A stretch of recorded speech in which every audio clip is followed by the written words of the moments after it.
Please go subscribe to the Rumble channel for Franchise Sports TV under the name FSTV22. Now, I'm using that Rumble channel for any purposes of me getting kicked off YouTube and also for more of my spicier joints. It's free as well.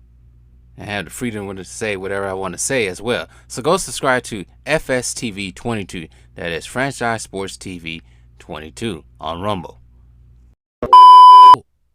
I should have did this right after I did the last video about Draymond Green and his wild chokehold. But I was wondering on Tuesday night, right after this happened, what will be the punishment of Draymond Green? What would Steve Kerr would say about this whole thing? And I think at first he tried to defend Draymond Green's actions.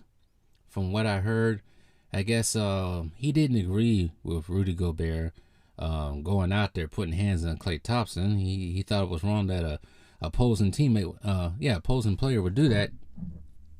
So he thought at first what Draymond doing was, he was defending Klay Thompson, and then the chokehold happened, and the long drag of a chokehold that changes some things. So this is what Steve Kerr, if you haven't heard it, him say what he had to say about Draymond Green in his his wild moon swings and violent moon swings.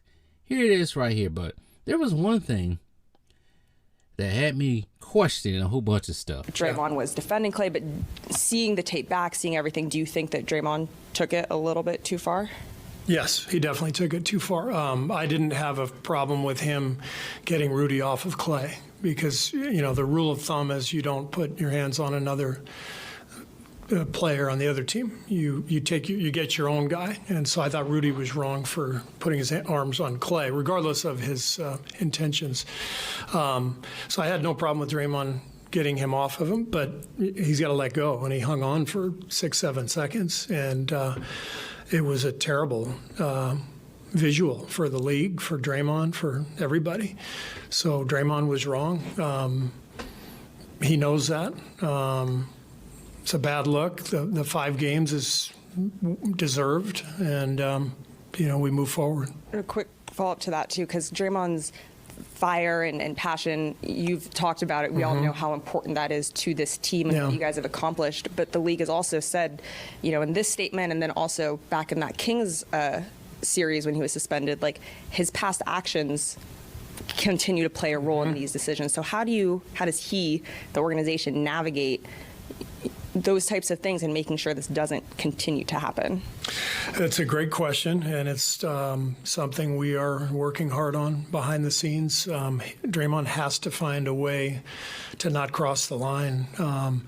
And I'm not talking about, getting an ejection and getting a technical. I'm talking about, a physical act of violence. I mean, that's inexcusable, and so we have to do everything we can to give him the help and the assistance that he needs to be able to draw that distinction between being, an incredible competitor, which he's always been. That's why he's in the position he is. That's why he's the player he is. But he can't cross that line, and he crossed it the other night for sure. What do you mean? Can't cross that line. He's crossed the line. He's crossed the line so many times now. That's dangerous. That's an ugly foul, and it was dangerous. Yeah. Take a look to see if he's meet the criteria for a flagrant foul. Draymond's at the baseline.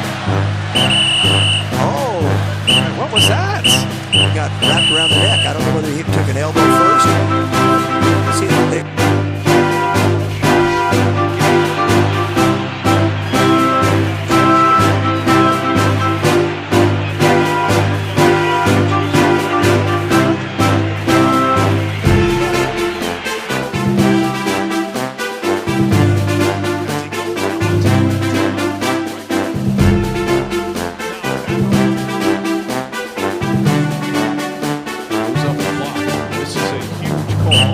Because it would be free throws and possession.